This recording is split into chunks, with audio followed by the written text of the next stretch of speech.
the camera on sooner. Oh, okay, here we go. Wait. Okay. So here we go. It's a. I feel it and I can hear it. Like all it is just hair moving in different directions, and you do that pressure. I'm keeping the pressure, whatever I'm pitching the hair, so it'll stay here, and so when I move it over here, it's unraveling.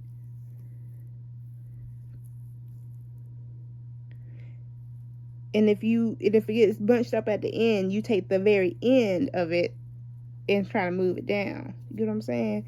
It'll get easier as you do it more. I want you to encourage, like, play with your hair. Like, you ain't gotta. That's what I'm saying. Pinching. I see it. You know what I'm saying? You see what I'm doing? I'm sorry. Yeah. I'm using the pressure right here, and I'm using it as like a stand to try to keeping the ends taut so I can, pinch these.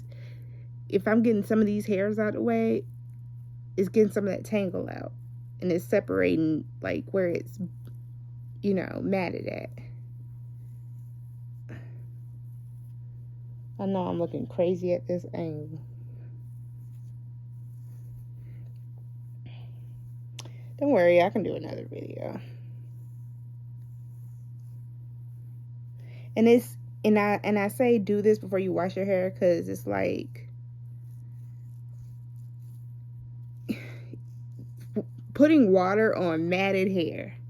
I mean, unless you have straight or like loose hair, it's not just gonna all fall in place, child. Like, and it makes combing easier. And if you need to do a style like tomorrow, I'm gonna put my hair back in a bun because I have somewhere to be before I wash it.